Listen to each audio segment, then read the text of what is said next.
Okay guys, so good morning sa ating lahat. So dito po tayo sa Altron Auto Repair Shop. Once again, magandang umaga sa ating lahat. So ito guys, Ford EcoSport. May trabaho tayo ngayon, replace ng ang tawag ito? Yung sa rear coil spring damper guys. So ito yung part number niya. Ito yun guys, oh. Pinalitan natin. Ito yun. So, mga bago na yan guys. Bago na yan.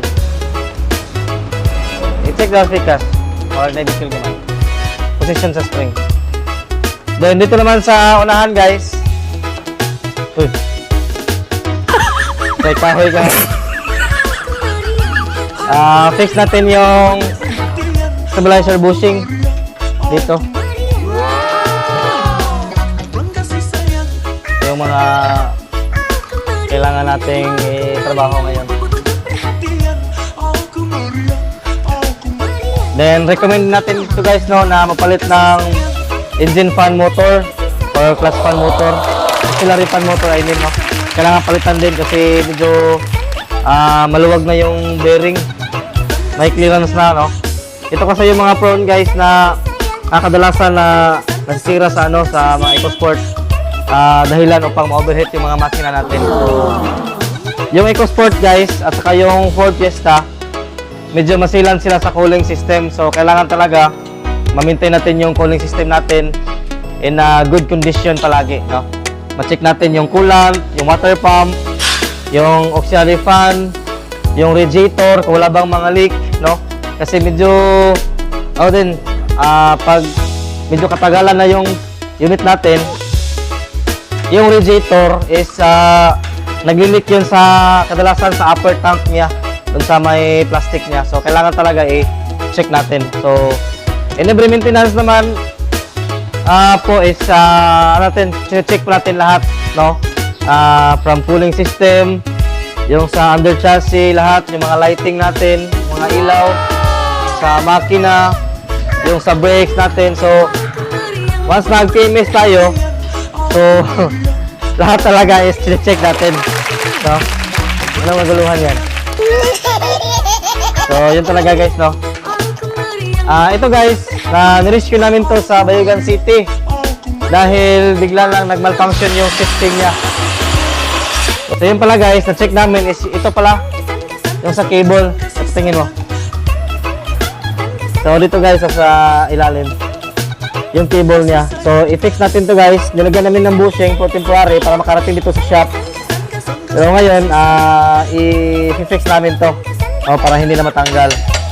So, yun yung mga kadalasan sira sa mga manual transmission sa Ford Fiesta or Ford EcoSport, no? Ito yung mga kadalasan talaga na bumibigay. I-recommend din natin to guys, no, sa PMS para ma-check natin yung brakes. Kasi yung concern nito guys is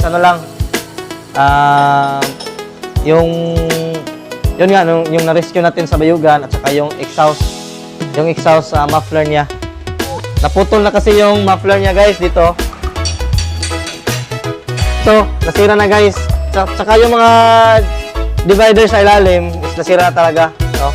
Kaya nagtaka si owner bakit medyo lumakas yung tunog ng sasakyan niya. Kaya pala nasira na pala dito yung joint sa exhaust pipe at saka yung yung mga divider sa ilalim. So ito po yun guys, yung exhaust niya na luma.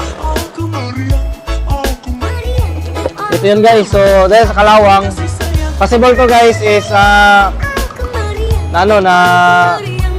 napasukan siguro to ng tubig. Tapos yung possible din yung dito, yung drainage. So, may drainage kasi ito guys Dito guys.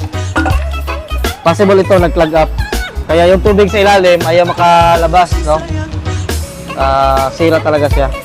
So, yun, kita nyo mga divider sa ilalim. So, kita nyo naman yung kalawang, no? Grabe yung kalawang talaga. So, yun lang. Yung muffler lang talaga yung pinalitan natin.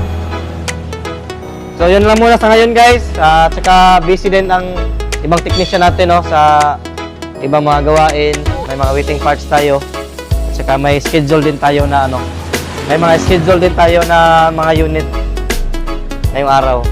So, yun lang guys, salamat sa lahat ng mga followers natin, sa lahat ng mga sumusuporta at nag-like at nag-share ng ating mga video, and God bless sa ating lahat. Thank you.